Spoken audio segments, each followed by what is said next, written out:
खजांची जितना बड़ा होता जा रहा है, नोटबंदी की नाकामी उतनी ही हम लोगों को दिखाई देने लगी है। और सच्चाई तो ये है कि नोटबंदी दुनिया के आर्थिक इतिहास का सबसे बड़ा भ्रष्टाचार के रूप में उभर करके आया है। नोटबंदी भाजपा के भ्रष्टाचार का महासागर साबित हुई है। नोटबंदी के समय जितने भी दिखावटी लक्ष्य रखे गए थे, उनमें से एक भी पूरा अभी तक सरकार नहीं कर पाई और न दावा कर पाई है आज तक कि नोटबंदी के समय पर जो उन्होंने लक्ष्य रखे थे, वो एक भी लक्ष्य पूरा सरकार का नहीं हुआ है। नोटबंदी केवल दिखावटी उनका और दिखावटी बनकर के रह गई है। नोटबंदी का असर स्लो पॉइजन जैसा था।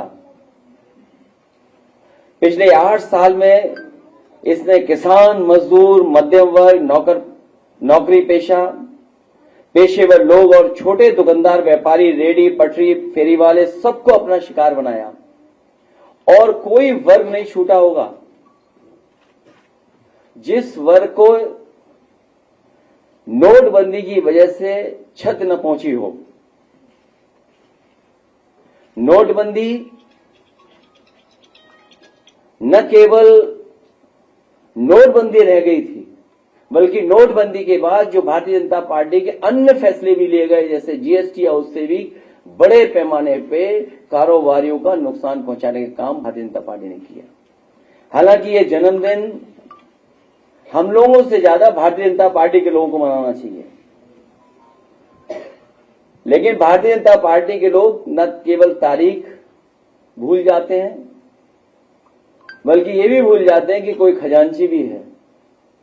ये खजांची का जन्मदिन इसलिए हम लोग मनाते हैं, कम से कम भारतीय जनता पार्टी को याद आए कि उन्हीं की वजह से खजांची बैंक में पैदा हुआ था और आज का नाम खजांची के नाम से ही हम सब लोग जानते हैं। कम से कम उस बैंक को, मैंने पहले भी कहा और फिर कहता हूं, उस बैंक को कम से कम इसकी पढ़ाई का ख्याल रखना चाहिए था। अगर बैंक ख्याल नहीं रख पा रही थी तो भारतीय जनता पार्टी को किसी न किसी योजना में शामिल कर करके कम से कम बच्चे के भविष्य की चिंता करनी चाहिए थी।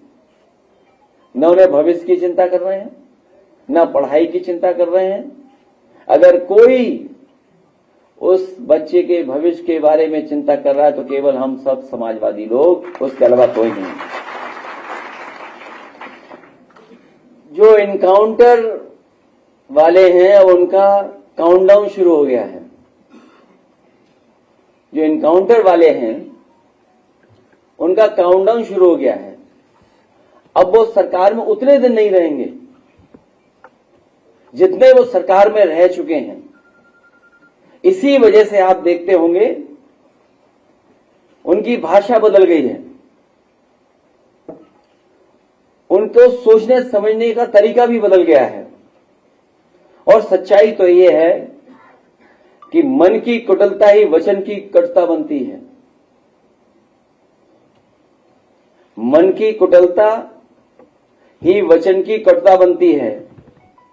जिन्होंने खुद के ऊपर सच्चे मुकदमे हटवाए हों और दूसरों के ऊपर झूठे मुकदमे लगवाए हों, वो जितना कम बोलेंगे उतना ही उनकी सच्चाई छुपी रहेगी। अगर कम बोलेंगे तो उनकी सच्चाई छिपी रहेगी। जिनके राज में साधु संतों तक से पक्षपात किया जा रहा हो, संत समाज के बीच झगड़े करवाए जा रहे हैं, जो अपने से बड़ा किसी और को नहीं समझते हैं, वो कैसे योगी हैं। संतों में भी झगड़ा कराने का काम अगर कोई कर रहा है तो सरकार के लोग मिलकर के करवा रहे हैं। हमारे यहां कहा जाता है कि जो जितना बड़ा संत होता है, ये हमारी परंपरा रही है जो हम लोगों ने सीखी और समझी है और जानी है, कि हमारे यहां कहा जाता है कि जो जितना बड़ा संत होता है वो उतना ही कम बोलता है, और जब बोलता भी है तो जन कल्याण के लिए। इसलिए उसके वचन प्रवचन कहलाते हैं। यहां तो सब उल्टा ही है। इनकी योग्यता की परीक्षा करवानी पड़ेगी, क्योंकि जिस तरह के भाषा इस्तेमाल हो रही है उससे कहीं ना कहीं लग रहा है कि उनकी योग्यता के बारे में भी हमें और आपको जानना चाहिए। और व्यक्ति वस्त्र से नहीं, व्यक्ति वस्त्र से नहीं, वचन से योगी होता है।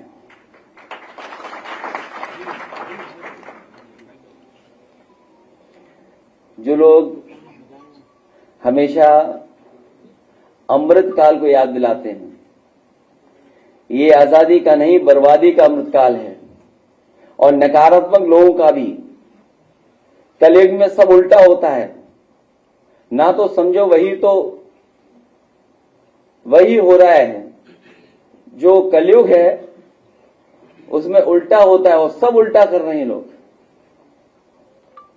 हमारे यहां ये माना जाता है कि जितना बड़ा ज्ञानी होता है वो उतना ही चुप रहता है। इसलिए हमारे यहां मौनी और मुनि की परंपरा रही है। मुनि की परंपरा साधु संतों में, या मौनी की परंपरा, और कलयुग है इसलिए सब उल्टा हो रहा है।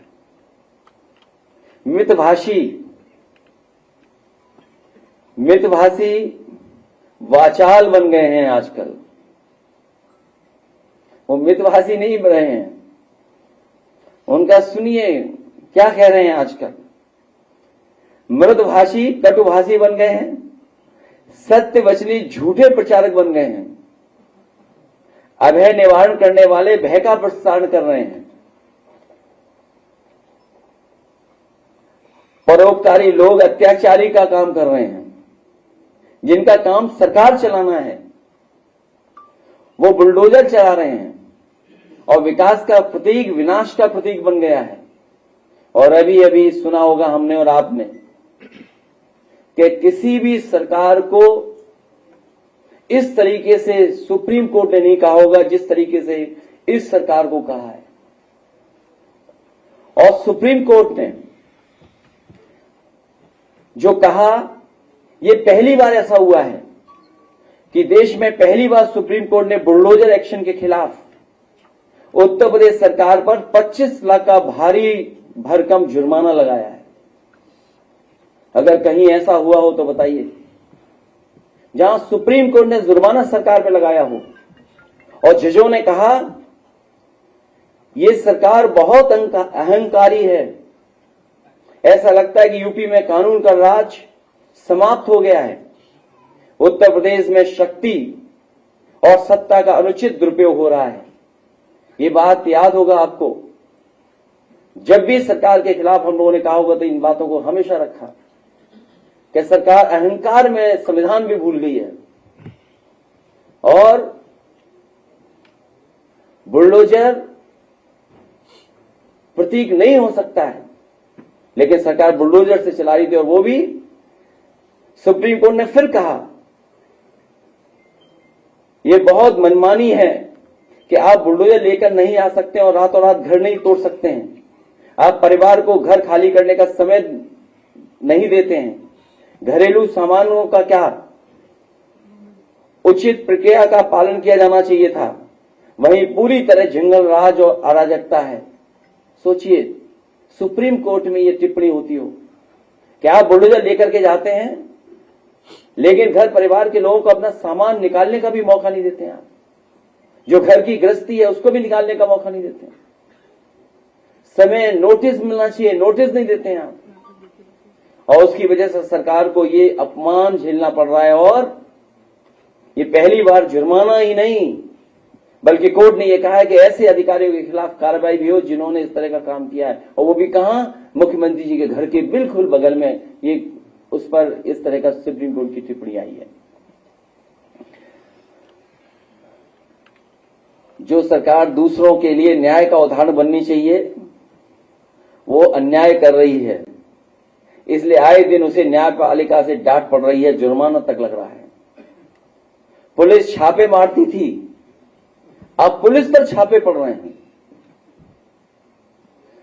पुलिस छापे मारती थी, अब पुलिस पर छापे पड़ रहे हैं। और जहां बहुत कुछ मिल रहा है उसके बारे में कहा जाता है कुछ है ही नहीं वहां पर, कुछ निकला ही नहीं वहां पर, कुछ था ही नहीं वहां पर। जिसका काम भेदभाव मिटाना है वो भेदभाव बढ़ा रहे हैं।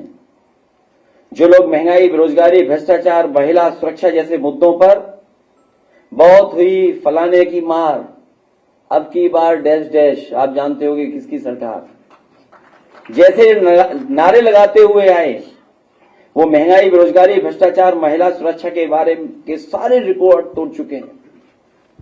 अगर हम इनकी तुलना करें जिस समय ये सरकार में आए और सरकार के आज के आंकड़े अगर हम देखें तो हर मानक में, चाहे वो महंगाई हो, बेरोजगारी हो, भ्रष्टाचार हो और चाहे महिला सुरक्षा के सारे रिकॉर्ड तोड़े हैं। न केवल रिकॉर्ड तोड़े हैं बल्कि महिला सुरक्षा को लेकर के, उन्हें न्याय को लेकर के इतना महिलाएं या बेटियां कभी मुख्यमंत्री आवास में आत्मदाह करने नहीं आई जितनी इस सरकार में आई हैं। लोगों को न्याय नहीं मिलता, तहसीलों में जान दिए उन्होंने, अधिकारियों के सामने आत्मदाह करने की कोशिश की है। और सोचिए मुख्यमंत्री कार्यालय के बगल में कितने ऊंचे खंबे पर केवल न्याय मिल जाए, उसकी बात सुन लें, उसलिए गरीब को कहां कहां नहीं जाना पड़ रहा है। जिन्हें संविधान के हिसाब से चलना चाहिए वो मन विधान के हिसाब से चल रहे हैं। और जो नारा कभी अंग्रेजों ने लगाया था, अंग्रेजों के जो विचार थे, अंग्रेज तो भारत छोड़ के चले गए लेकिन अंग्रेज अपने विचारवंशी लोगों को यहीं पर छोड़ गए। जो विचार अंग्रेजों के थे वही विचार इस सरकार के हैं। दिल्ली और लखनऊ सहयोग से चलने चाहिए, यहां तो विरोध से चल रहे हैं। डबल इंजन उल्टे लगे हैं, या आमने सामने दोनों एक दिशा में नहीं है। लगता तो यह है कि डबल इंजन जो इंजन है अब एक दूसरे को खींच रहे हैं। किस दिशा में खींच रहे हैं वो उत्तर प्रदेश की जनता बेहतर समझती है।